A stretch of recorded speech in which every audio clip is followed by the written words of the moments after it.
A, I mean, great for them. B, it just shows the enormous appetite for machine translation globally. Obviously, being smaller, it's easier for them to kind of, I don't know, double in size. There's no LSP out there that you can send them 1,000 videos and they can do it as quickly with the cost-effective way that an internal team is going to do it. And welcome to SlaterPod 63. Hello from Zurich. Hi from London. For those of you watching, especially for you, Esther, now, do you notice anything? Oh, yeah. You've got a nice tree in the background. You got the nice tree. Okay. Is it a bonsai? What is it? I think it's a bonsai. Yeah. Okay. So, yeah, for the YouTubers, you see it. For those listening, you don't see it, unfortunately. So, yeah, I was going to like a, I don't know, what do you call it in English? Like a DIY store over the weekend. Yeah. And then I walked past this bonsai and I'm like, I need a bonsai. I can't watch myself anymore with the same old background forever. Also ordered some of the books. They should be arriving today. So I'll stack the bookshelf a little bit more. Very good. Yeah, so I got a bonsai now. Interesting. But more interesting, today we'll be talking about DeepL, adding new languages. Our keynote speaker, we got the keynote speaker at SlaterCon Remote, David Lee, but his company Iouna got some coverage in TechCrunch.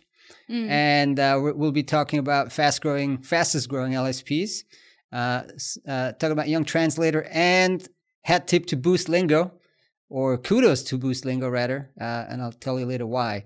But today, our guest is Alex Katsambas, Head of Linguistic Services at luxury online retailer Farfetch, growing like crazy, obviously in those COVID times, but they had the right model and were in the right trajectory. So they have a very interesting localization model, like an ROI localization model. I want to talk to him about, and also they translate like millions and millions and millions of words. I don't remember, but it was a lot. We had him on at SlaterCon Remote. And so, Alex, really, really interesting person to talk to. So, stay tuned. We also have the pricing and procurement report, pro guide coming out soon. It comes with a briefing, right, Esther? Mm-hmm. Yeah, we're going to do a briefing for, people who buy the report and for our subscribers as well, strategy package, I think. Yeah, exactly. So, I think we should be doing this more, like going forward anyway, like each report. Just talking through it a little bit, picking out some key points. Yeah, helping people to digest it a bit as well. Yeah, and since we got that amazing platform now, Hopin, let's make the best out of it. Let's just hop into Hopin. Let's hop into Hopin. They launched an app. I downloaded it half an hour ago, but I don't know, can't make it work. I entered, there was nothing in there. I didn't get an admin account. It was like version 1.02, so okay. I guess they'll stick it in a fix. Coming soon. But it's great because it's also it's not. I mean, they're moving also to the hybrid model, of course, as the world opens up. So I think this is also going to be for like in-person events now, kind of your event management platform. So it's not just for online, but also you can manage all of the participants when or if or as we go back to real life events over time. Cool. So DeepL, I mean, typically we don't really cover like feature launches, additional language and stuff like that, but DeepL is just killing it. I mean, they are killing it, and versus big tech. And so let's talk about them. Our friends How are they killing it? What are they doing? up in Cologne. What are they doing? I mean, first of all, they added a bunch of languages. Don't recall how many. 13? Hang on, let me just read this off. So lots of East and Northern European languages: Bulgarian, Czech, Danish, Estonian, Finnish, Greek, Hungarian, Latvian, Lithuanian, Romanian, Slovak, Slovenian, and Swedish. Some of the easy ones like Estonian and Finnish and Hungarian. I'm sure that's hard. So they added those. How are they killing it? Well, they're super secretive around numbers, right? So they never disclose revenues or anything like that. But there's a bit of a proxy. So if you go to Alexa.com or any other website that ranks traffic, they're now getting into they're now 206th in global traffic. So DeepL.com is the 206th most trafficked website on the internet today.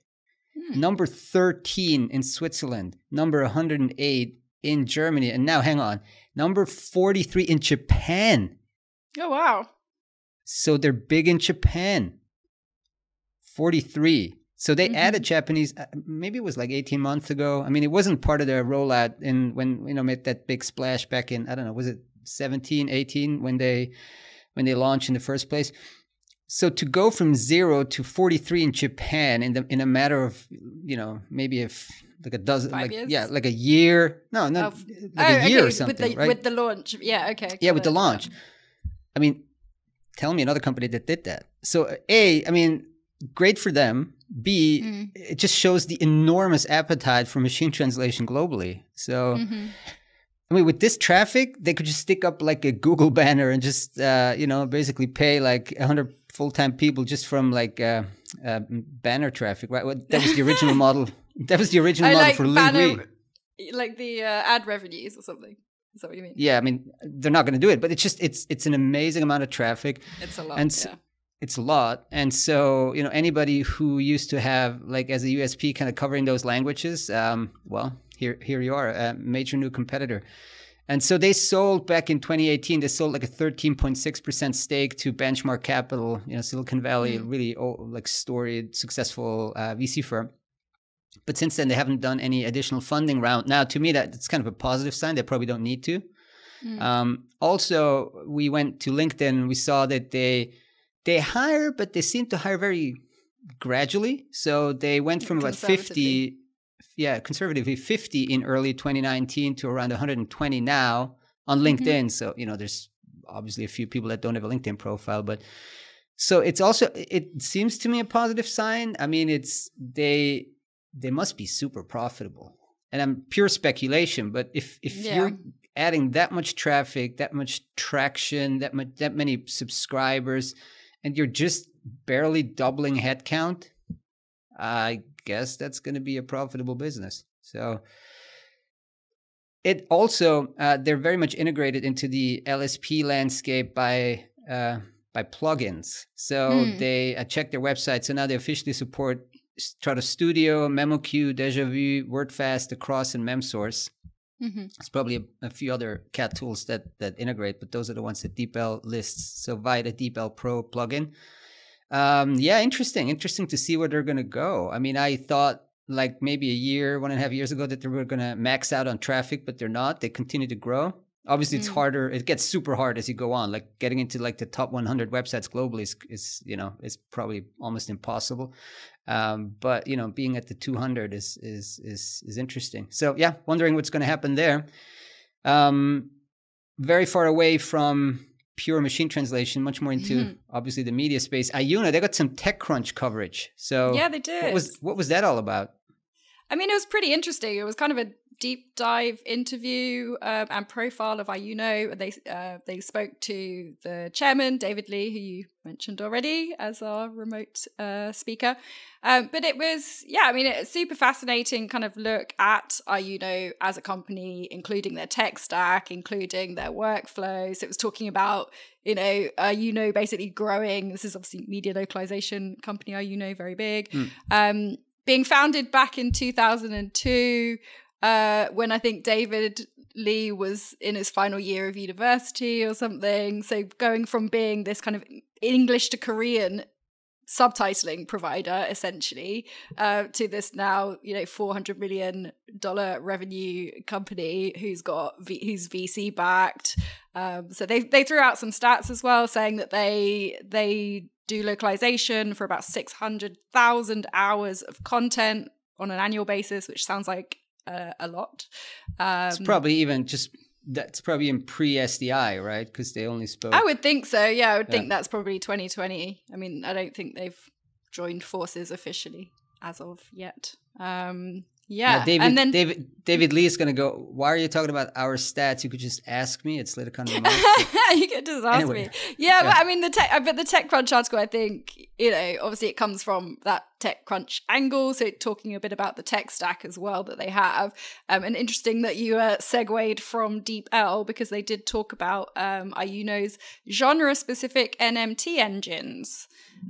So these are, I think, also able to help with the process, they said, by performing the initial translation, which allows the human translators or subtitlers, I suppose, to focus more on a show's creative aspects. That's the way they're kind of working together with NMT. Mm-hmm. Yeah. They were talking about the cloud-based workflow platform as well, talking a little bit about the impact of COVID and the demand for content worldwide, which is obviously overall a positive for the media localization space. Also talking about some trends specifically relating to more non-English original content and more languages, really a broader coverage of languages when it comes to localizing content. Do we know if all those the media production has started again? I think it's dribs and drabs. It has. It's not probably. It doesn't feel like it's fully back. But I think it's getting there. Yeah. So these shows I'm watching now. I watched this. What are you watching? Let's share some tips. I've basically just rolled over and just given up. I let the algo do the work. So it's the one that's like, this is #1 in Switzerland. All right, let's watch it. Go for it. Yeah. The one. It's like. Yeah. The premise is completely ridiculous, but actually it's just one season of the one. I guess that's where it stays, but it's interesting. I mean, it's got some suspense, etc. But I mean, it says 2021 production, right? So did they produce this during COVID, or I believe so. I mean, they would have had to film in. I don't know how long it takes, but I would have thought they would have started filming in 2020 and then kind of finalized in 2021, all of the post-production stuff. But there's some content which is, hotly anticipated over here in the UK, like some new seasons of series that are really popular that are supposed to be coming out soon. So everyone's kind of waiting with bated breath.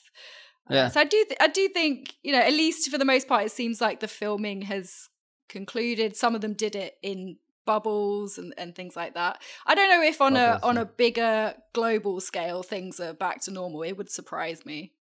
Probably not, huh? Have you seen, is there any show that has any COVID theme?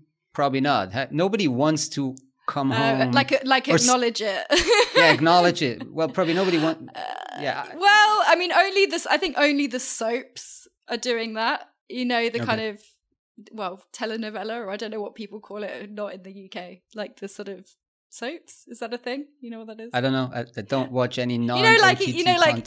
Like EastEnders and Coronation Street. Street. They have masks now? I don't know if they have masks, but I've seen they put in place a lot of measures. They stopped for a while, I think, those kind of shows, but then they quite quickly came back. They had screens dividing the actors for a while. They also did it where people just had to stand 2 meters apart, and they tried not to make it too obvious or Yeah. All right. They sort of serve as a bit of a public service announcement sometimes as well. So I think it helps to talk about COVID in those scenarios. I mean, just the workload. I mean, now again, the media localizers work on some of the backlog, but the workload. I mean, as the world opens up again and these shows get produced again, is going to be huge. I guess that's some of the stuff that the investors anticipate, and that's why they're investing. So Iyuno wasn't on our LSPI fastest growing list, though, because that was pre-SDI, I guess, right? Yeah, correct. Yeah. But I think they were last year because of the BTI acquisition. But they're certainly going to be on the 2021 version. So just give us some stats. We just ran a piece around the fastest growing LSPs in 2020. What was the result there? Yeah, well, I mean, we kind of looked at 2 metrics, I think, to be fair to all segments of the LSPI. So we looked at the fastest growth, i.e. percentage increase, what we typically think of as growth. But then we also looked at, okay, who's added the most in dollar terms revenue in 2020. I mean, and again, just to caveat that and say that it was a mixed bag, and we dived deeper into that and saw that 60% of LSPs were reported growth. 15% were flat from 2019, and the rest, about 26%, reported declines in revenue. So we're talking about the people who've done super well here, for one reason or another. But we had, growth percentage-wise. I think no surprise here that the boutique companies dominated from the high growth perspective. Obviously, being smaller, it's easier for them to kind of, I don't know, double in size, potentially. But easy, we had sort of easy. Okay. Well, I mean, it's all Piece relative, right? If you're TransPerfect, it's very difficult to double in size, at least organically. But anyway, boutiques, so the top 10 fastest growing by percentage growth, 7 of them were boutique agencies. So those that are between 1 million and 8 million in annual revenues in 2020. So these 7 of them boutiques, the other 3, 1 super agency. I'm not going to ask you to guess because you know who it is, but for anyone who's wondering, it was Accolade Group, who grew a total of 67% in 2020, thanks to their acquisition of Amplexor. We also had 1 leader and 1 challenger also on those ranks of the fastest growing LSPs. And everybody on that list, the top 10, they had somewhere between 47% and 88% growth. So some good. Good so Terra is in Argentina, right? And Dotsub is in the US. Okay. Mm-hmm. Number 1 and number 2. Let's give them a shout out. Testing my knowledge of flags now. It's a tiny flag. I think it's Argentina. Very small ones at that. Yeah, I think so too. Yeah. And then Pangeanic, we had them on the podcast, so good for them. Looks like that combination of MT and services works well. Yeah. Cool. So then, the growth leaders, you mentioned them, and so. Congrats to everyone, and to those who, in this exceptional year didn't achieve any growth. It'll come back, pretty sure. Things are going quite well from what we're hearing. Yeah, I mean, I think even managing to stay flat was quite an achievement, really, in 2020. So depending on your sector, right? I mean, if you're all in like travel, retail, all of this stuff. Exactly. I just wonder how strongly it's going to come back in certain sectors, but maybe just business travel. I mean, there's going to be a major shift, I guess. I mean, business travel is going to suffer, but like tourist travel is probably going to explode. I mean, everyone, even I want to travel now. It's been a year, I know. And I used to be a traveler. Okay. Also, people who did not travel were the Jóvenes Translatores. We were arguing about, debating around how to pronounce it. Jóvenes Translatores. Yes. Jóvenes Translatores. So those, I love it. It's an annual contest, an annual translation contest run by the European Commission.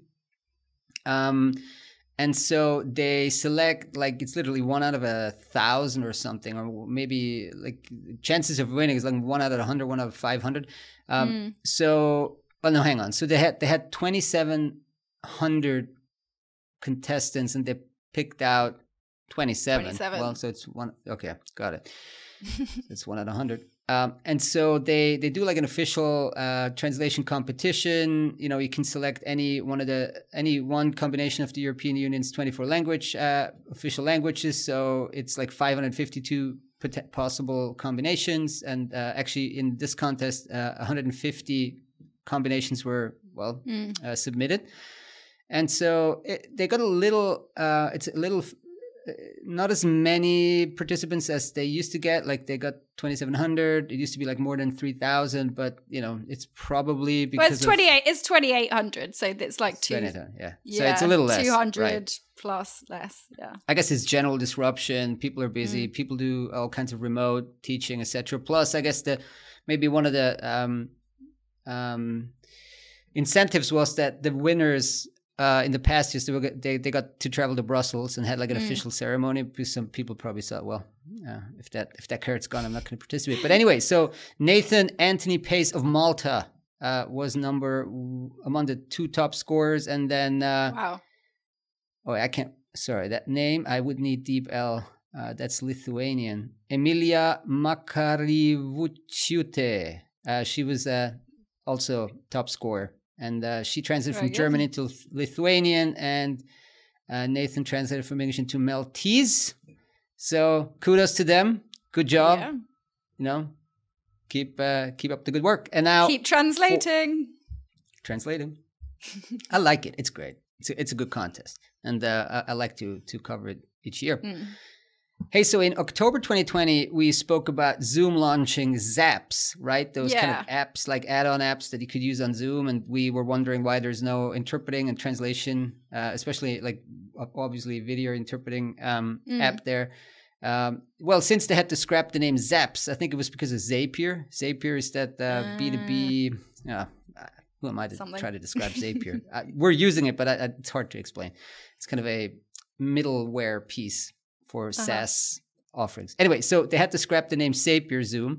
Now they just call it Zoom App Marketplace. And it looks like we have a winner. Boost Lingo got in just today or yesterday under the collaboration and healthcare category. So congratulations to Boost Lingo. Looks like they're first.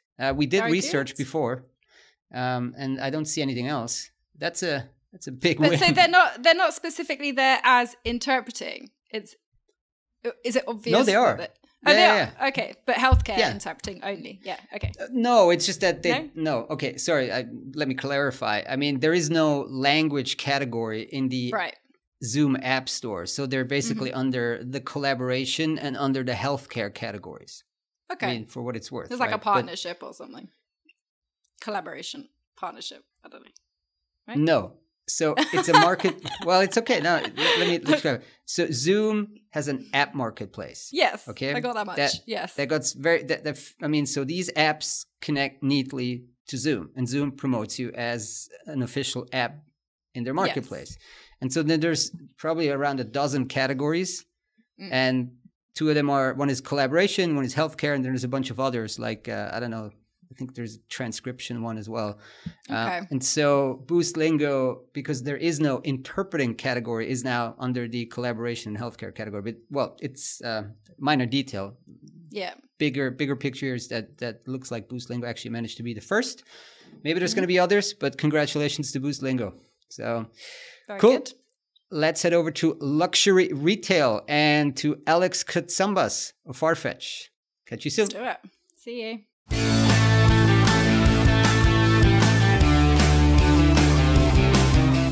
And welcome back to SlaterPod. Today with Alex Katsambas, Head of Linguistic Services at Farfetch. Hi, Alex.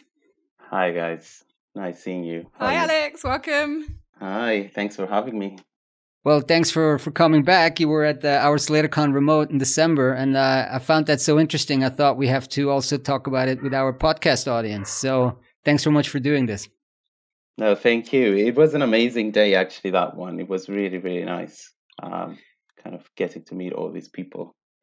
Yeah, and on that new platform, I don't want to talk about it again. I keep talking about it on that podcast, on that Hopin platform. But they just raised like $1 trillion or something, and I hope some of that money is going to filter into usability of the platform. Yeah. Anyway, you guys also run a platform, a huge one, Farfetch.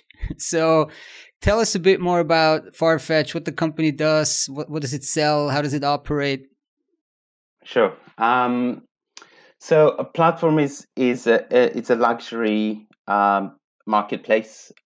We are so far in the fashion sphere. So what we do is we connect about 2,000 brands and boutiques from around the world that they can sell and the luxury fashion through the platform. So that's in essence very, very top line, I guess, like for the large scale that Farfetch operates nowadays. But I think the essence of that is connecting curators and designers and brands and making sure that it's done properly and yeah. But so I know we're in these virtual times, of course, but like, where's the company headquartered? Like, where's the bulk of the staff?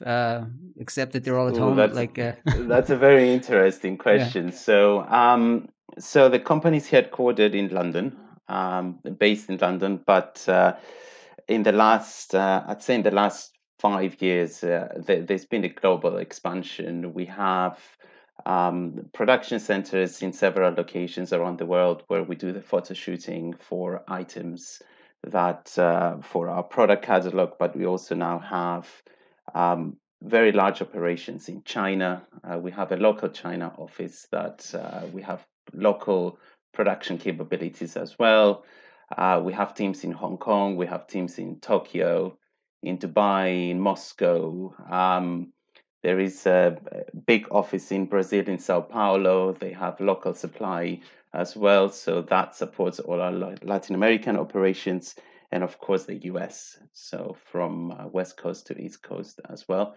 So there is a lot of operations. We're starting within Europe as well, in the Netherlands production hub as well soon. So yeah, lots and lots of locations. I think there isn't any specific location that I'd say there's more people. I think now everybody's kind of very evenly spread across the globe.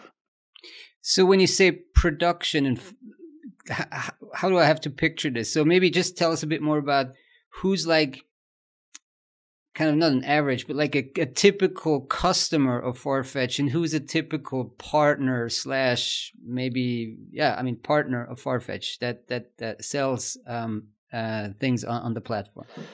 So when you look at, let's start a bit with probably starting with the partners. What do we say when we, because such a vague term as well to say who our brand partners, who they are. So you have two types. The one is either directly working with the brands. So whether those are the big luxury fashion brands, or that they're going to sell directly their stock on the platform, or we also work with boutiques, and I think that's what our main USP is as a business as well, that we can sell luxury goods through luxury boutiques from around the world, no matter where their location is. So you're not highly dependent on where the brand warehouses are, where the stock is going to come from, because immediately a boutique becomes a stock point around the world, right? So, and this is what becomes, to visualize it a bit, imagine that I'm a luxury consumer, and I keep saying the luxury because obviously that's the sphere that we operate in. So I have I'm a consumer in South Africa. I want a specific Gucci bag. What is going to happen is I'm going to go on Farfetch. I'm going to see that Gucci bag, and then what the Farfetch platform is going to do is going to figure out where is the closest possible location where we can pick up that bag, and we take care of the logistics ourselves. So that's what we do, because we have the logistics department as well. So we collaborate with delivery services from around the world in order to make sure that that bag is going to reach the consumer to the fastest possible way. Now, if the closest for that specific item is in Japan, then that bag is gonna go from Japan. Now, I think that the logic there is that basically you give access to very curated items or luxury goods from around the world that otherwise any consumer around the world wouldn't be able to access unless they're based in Japan in this case, or unless they're based in Germany, where that boutique that curates very specifically is located. So I think that's how the whole system works. Now, all of this is done in scale. It's millions of consumers on a daily basis that visit the site. And I think that's, which is obviously what is attracting brands as well to be part of our partners. Let's put it that way. And you mentioned photo shooting before. So so what you described to me is like a platform, almost disintermediation a bit, or even like expanding the distribution channel. But when you're saying, also when we talk about content later, photo shoot content, how does that play into the model? So as a business, Farfetch is also responsible for the e-commerce experience on Farfetch.com. This means that we will do the photo shooting of the items ourselves, rather than using the brand imagery, unless we have an agreement with the brand that we're going to be using their imagery accordingly. Which explains why we have multiple production centers around the world, where basically the brands or the boutiques are going to the stock points, are going to ship those items in advance to the production centers. They're going to go through the production process of building the e-commerce assets, such as stills or such as live model, etc. We're going to do the collection of information, data. What is the composition? What are the washing instructions? Anything that you would need to advertise. A lot of things have legal requirements in terms of if there's hazardous materials or all of those things, that they might be kind of blocked from traveling from one country to the other without costs. So there is a lot of complexity in that area, which is why we'd rather do that collection, bring the items to the production centers, process them internally, collect all the information, do the imagery, and then we also make sure that we kind of built those items on site. Now, you would imagine that if you would have the same bag that 5 different boutiques around the world they want to sell, what we're going to do is, this is what our planning teams are building in, that you're not going to receive that bag from 5 different locations in the production center. You're just going to make sure that you receive it once, and then probably it's going to come from the closest possible stock point, let's put it that way, to shoot. So, and that's part of the process, which is quite essential to reduce, obviously, costs and logistics and all that stuff. Got it. Okay, so yeah, there's a lot of things you're doing around the MER distribution, and that's where localization comes in. But before that, so you're based in London, but tell us a bit more about your own background. How did you start at Farfetch? What was your career prior to Farfetch? What's your background? So humble beginnings as a project coordinator in a translation agency. So it's always been the pathway I always wanted to have. Language was always a passion. But where I started, I'm actually specialized on translation technologies. That's where my master's was from many years ago. Now, I started as a project coordinator, and then I worked my way up. Previously, I was at a marketing agency. I was working through the Adidas and through the Unilever accounts through that agency, which explains a bit how my progress through Farfetch came about, because Adidas follows a very, very similar model in terms of how they localize their content, and they are very, very big in the e-commerce sphere as well. Building resource and working through this back in the day was a very unique model of kind of trying to build localization teams internally. A lot of businesses couldn't see the value of doing something like that. For example, why would I take on the costs? I think the experience wasn't there, and I think the knowledge wasn't there in terms of, okay, you can do it better, you can probably do it faster. And that's when I personally kind of fell in love with this idea of if a business can, they should be building resources for localization. And I think this is the direction. And then Farfetch came about 3 years ago. I think Farfetch started doing something like that out of necessity, because of how much the business grew, being able to be everywhere in the world, really, and be able to start finding where is the luxury consumer in this case, and making sure that how do you make sure that you provide the best luxury experience.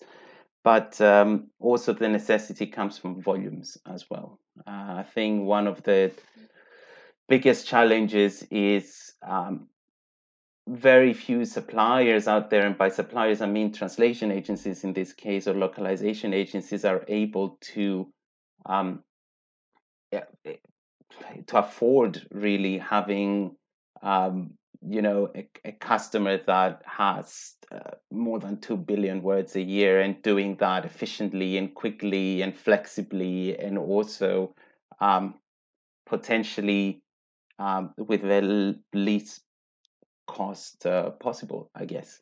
So I think that's the necessity. And that's where I came about Farfetch in this case. And we've been building since. So we've been doing some brilliant stuff within the teams. I think we're expanding that model pretty much every year. The teams are growing. We're growing this year as well, consistently every year. But yeah, and that's pretty much my background around that. Yeah, no, let's talk a bit more about the team setup then that you've got internally, and also your localization model. So what roles do you have internally? Who's responsible for doing what? Yeah. So in terms of what the model is, imagine this as we deliver content. I'm going to take English out of the equation. There's a very large English content team as well that they produce content. Is more than 100 people across the business that they do all sorts of areas. I think it all starts from understanding a bit what are the content verticals, as we call them. We split them in verticals because it's the best way of dealing with each one of them separately. I think we're probably going to touch upon that a bit later on, I guess. But to talk about the model itself, there is 14 teams, 14 languages that we produce content. And when you look at the global scale, you're going to have content managers that they oversee a certain number of markets. So there's a manager that covers the APAC region. There is a manager that covers Europe. There's two managers for Europe, actually, because there's a lot of languages.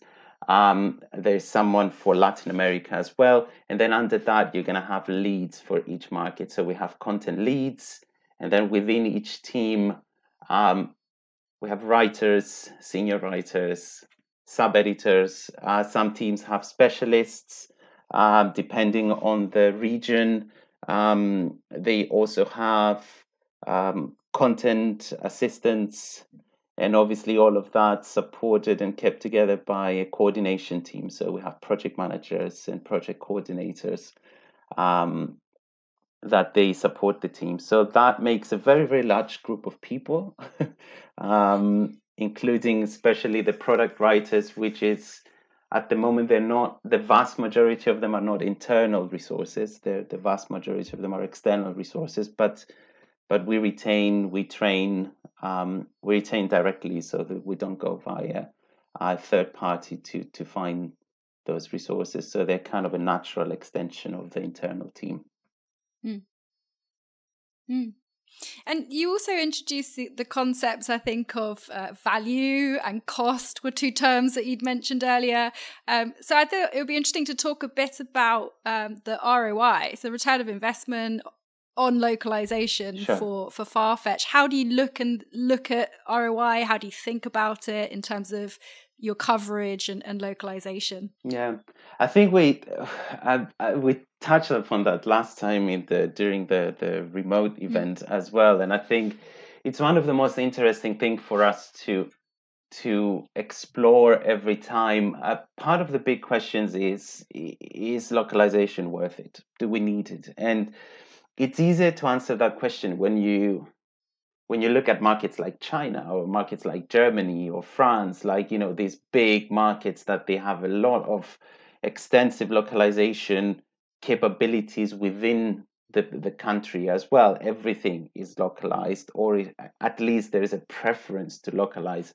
But what happens with smaller markets that have been traditionally considered that English is enough? And I think that's always been the biggest question. for us, there's always been a question: is it worth it? Was it worth it when we launched in Denmark and Sweden, like very small populations, luxury market, relatively small? Did we need it? Was it necessary? Right?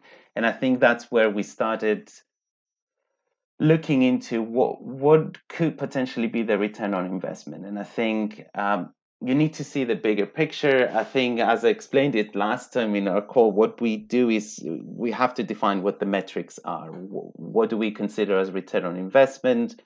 Our analysts actually look into conversion rate, number of visitors, and also converted visitors. So this is someone who has visited but also buys through the site. And that's where they did this analysis, where basically we take the data and we have a launch date, and then we go a year in advance and then a year after launch. So that's a bit of a long-term analysis that you need to do. It's not like you need to monitor it every day, but what needs to happen is every quarter you need to kind of refresh the data to figure out whether it makes sense or not. So we go a year in advance from launch, and then we start comparing the data. What would have happened if you have a control group where you don't take it doesn't include the market that you're monitoring and you're analyzing the data for, and then you say if that market didn't get localized content, how would it perform? Probably would follow what the control group would be. Now that control group needs to have a very stable performance, and when we say stable performance, it means that the markets that are included in the control group is markets that they either got localization content 4 years before, or is obviously all the English content as well. So something that has pre-existed for a very long period of time. And that's what the control group is. And then you get the data from both areas. And then you start comparing to see, did we see an increase in conversion rate after we launched? Did we see an increase in visitors after we launched? And also, did we see an increase in converted visitors as well? And that's where it gets super interesting. I think it's worth mentioning that, because I guess everybody's probably going to be wondering, how did that go? I have to be honest with you. Yeah, I have to be honest with you. It was quite scary at the beginning, because the data that we had at the beginning were not good. We didn't have good performance in those markets to start with. I think, Florian, you probably have seen some of that data already. But the first few months, there was a big drop in those markets. Now, when we discuss, and you have to think that it's everything. It's suddenly SEO becomes Danish and is not English anymore. So the search engines they start seeing something else with a click of a button. And I think that confuses the algorithms, that confuses the search engines. And search engines are really important.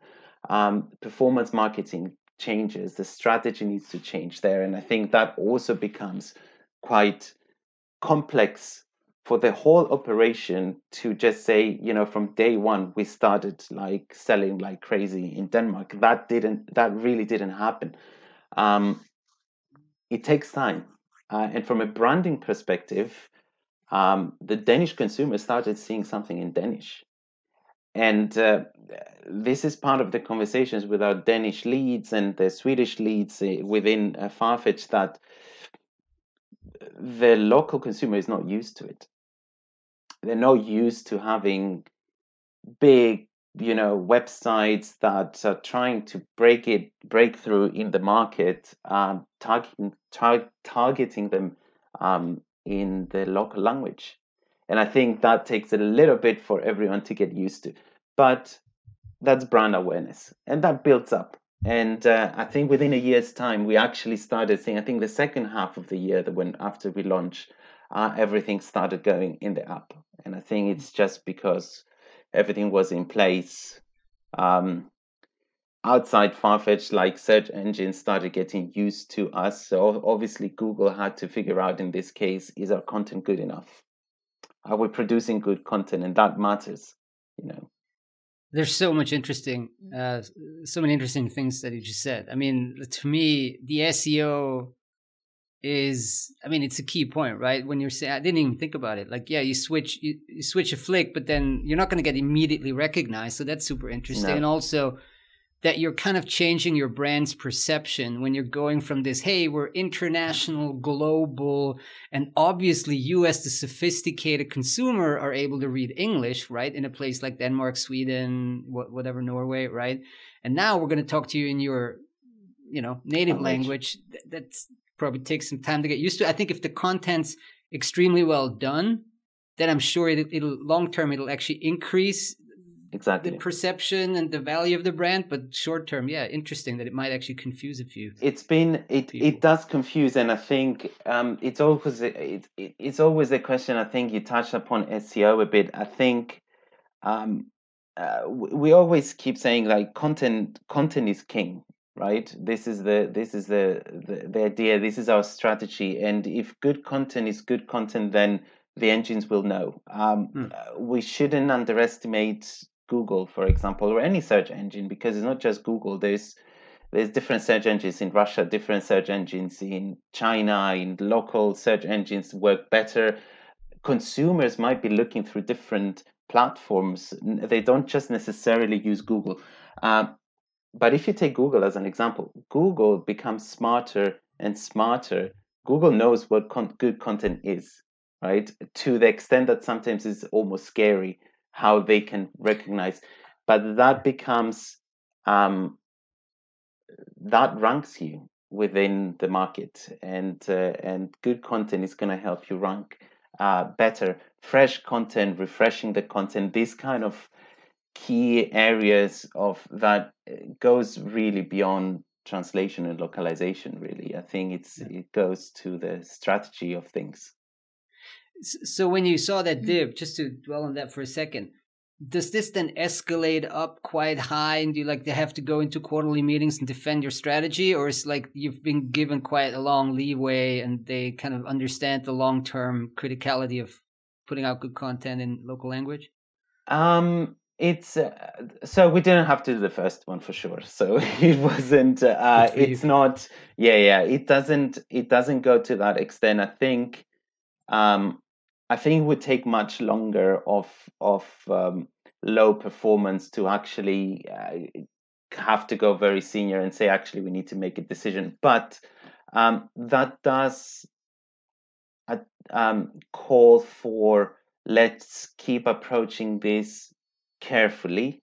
Let's invest, but not overinvest.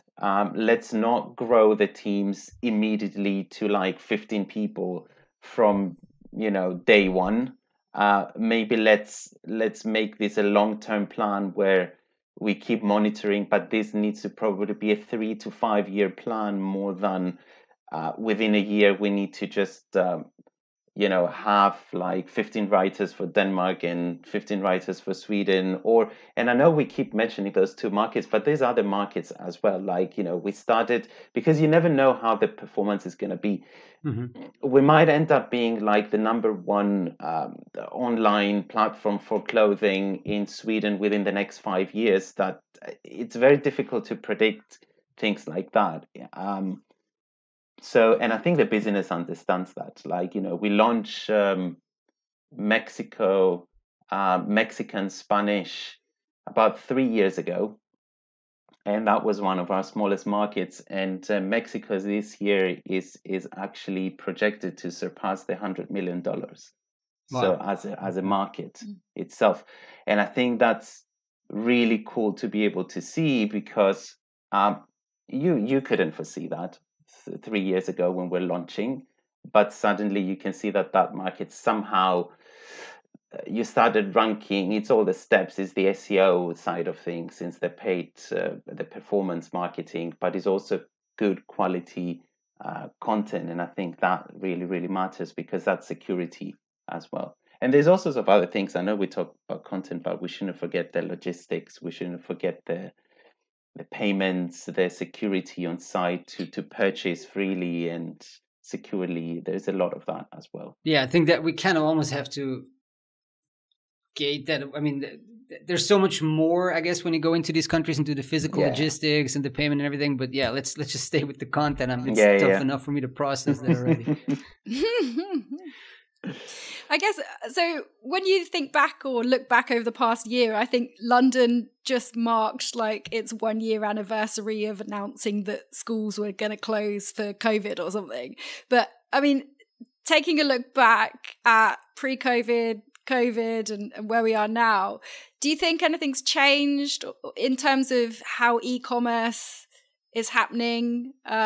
What's changed because of COVID or hasn't? What do you think some of the impact has been? Lots have changed. A lot has changed. I think online retailers have benefited obviously immensely. Anyone who has been in the online sphere, having a good anyone who has a good service online as well, like that they can support that good service, they've benefited. At least I know that Farfetch, I think this is what we announced as well. It was our first year that we actually announced profitability as well, while growing at 40-something% year on year. So that has really pushed a lot of people who couldn't get out and go into physical shopping.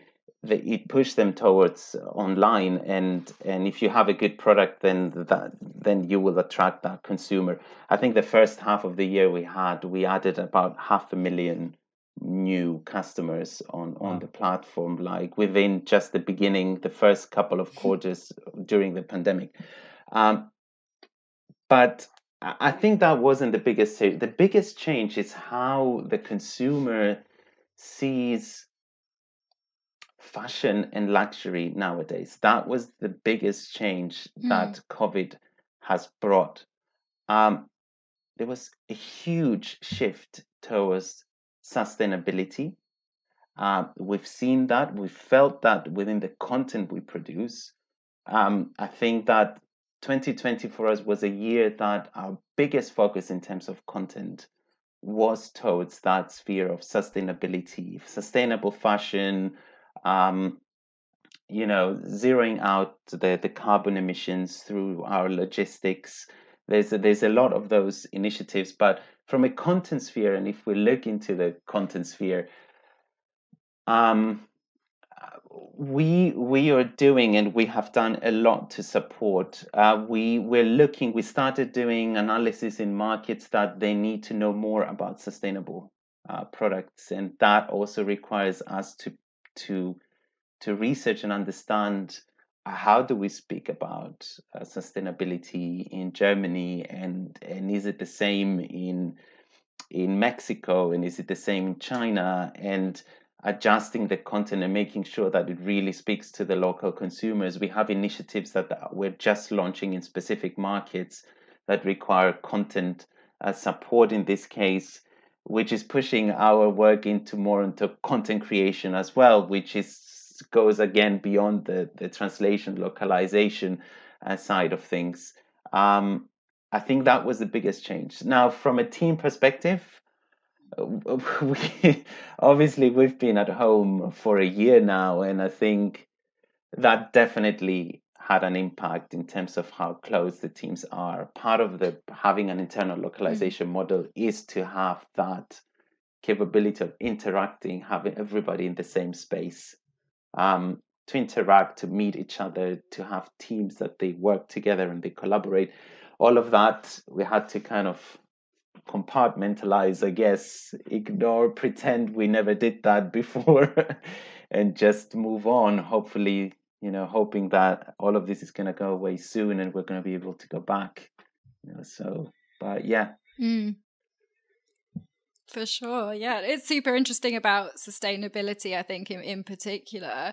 I think one thing that I've been curious about, and I think Florian and I have spoken quite a bit to for example, CEOs of LSPs, and just throughout the year, kind of talking a lot about sales and marketing for LSPs. Potentially, we also ran a webinar for translators recently. But I'm interested to hear from your side, perhaps the other side, as somebody who might get approached by vendors, prospective vendors wanting to work with you. And how do you deal with vendor inquiries, these kind of cold emails, or maybe not cold calls, but cold emails, cold LinkedIn approaches? What kind of thing do you think works from your perspective, or what would you want to see more of from those vendors? I mean, the cold calling and all that stuff obviously doesn't work. Like, I think I have to be honest with you. Like, I don't get too much of that. We don't really get too much of that. Probably because we're not very much out there, if that makes sense. I think we probably or otherwise, I don't know. Maybe after this podcast. Yeah. Sorry. Yeah. I was gonna say, maybe that's changing the more podcasts you do. Let's see.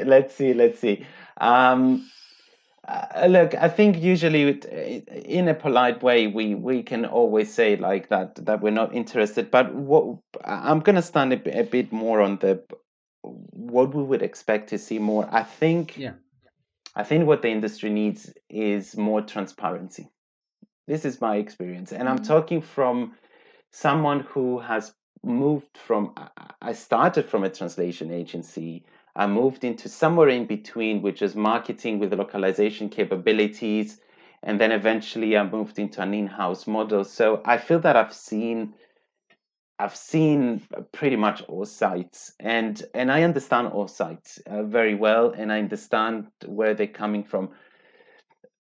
I think we need transparency, and what I mean with transparency, I really mean we need to understand from the LSPs.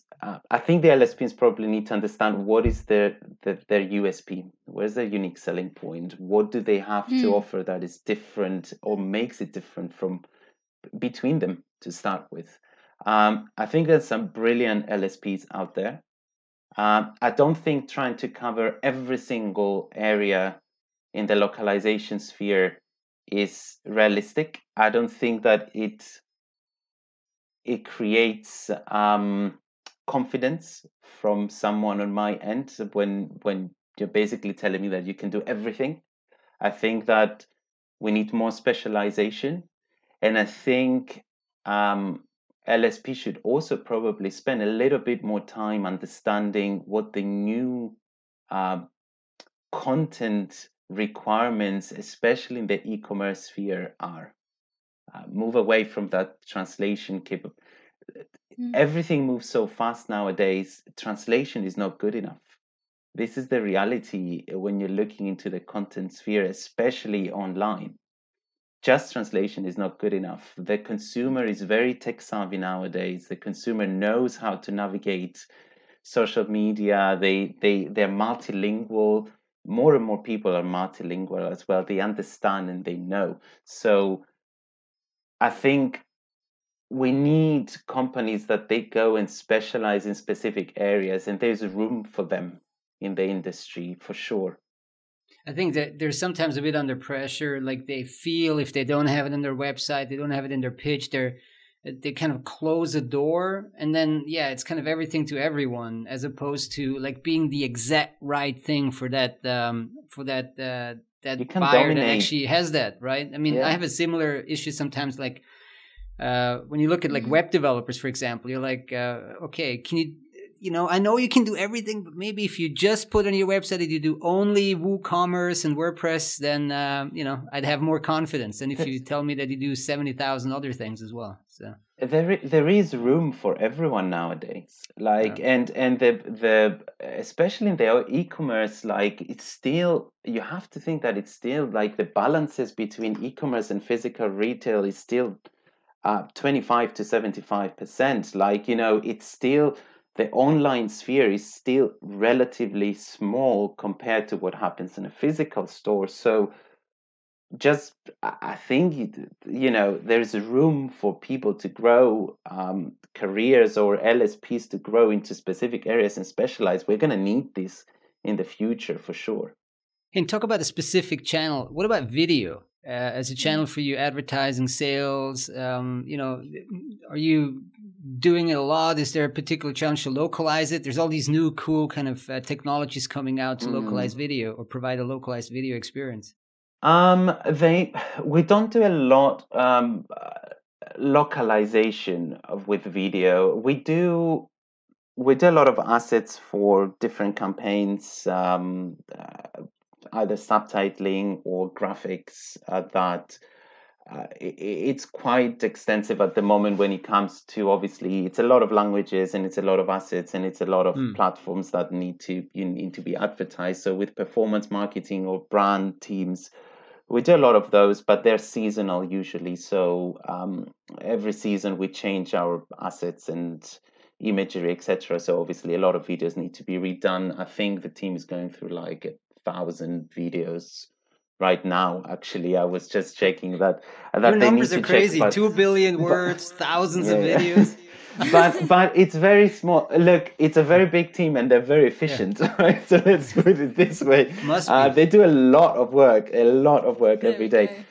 But don't forget that they just do that. So, and I think this is the key there. And this is why it's so difficult for us to work with an LSP, for example, because how can you retain, there's no LSP out there that you can send them 1,000 videos and they can do it as quickly and as with a cost-effective way that an internal team is going to do it. I think this is why we are almost an inevitable approach of building our teams the way that we've built them at the moment.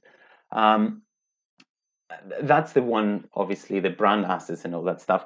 There is a lot of work that started in the SEO and the search engine sphere in terms of branding as well, but that's more managed locally as well. So we haven't looked properly into, or at least we haven't been asked to can we build subtitles for that video, for example, because we want to show it. I'm sure it will happen at some point. It'll come. For sure, it'll come. And when you're talking about this kind of scale plus efficiency, you must have had a think about machine translation, language technologies. You mentioned that your master's was in that kind of space. I mean, what's your current approach, and how are you seeing those kind of technologies within localization? Absolutely. I think this 2020 has been a year that it really pushed us more into that sphere. It's inevitable. Unless I have, the team that I have now twice as big, we're not going to be able to manage what is coming up, or what the planning is. New categories, bigger product catalog, or more localization. And by more localization, you're looking into doing bespoke purchase journeys for different markets around the world, but that requires content, right, to support that. And that becomes a chain of content requirements that if I want to collaborate with a partner in Germany because I want to build a bespoke experience because it's a loyalty program and it's going to bring another, I don't know, X amount of consumers on Farfetch, that immediately is a chain of content requirements that is not just that integration with that. It's the UX copies, the user experience, it's the customer service, it's the FAQ pages, it's potentially email newsletters, and all of that immediately becomes a program. Now, we ended up having a lot of those around the world, and obviously we're never going to stop because you need to be as local as possible. So that's where we started looking into the machine translation capabilities and AI engines. We've actually have 2 languages that we are supported by machine translation at the moment, actually officially since the beginning of this year. And we're going to have a few more within this year launched as well. I'm going to take you back to the original thing we said about content verticals. I did mention about different content types and how we deal with each one of them. That's where machines and AI engines can support. We look at the large volumes. We've built service levels now. What is the post editing effort required?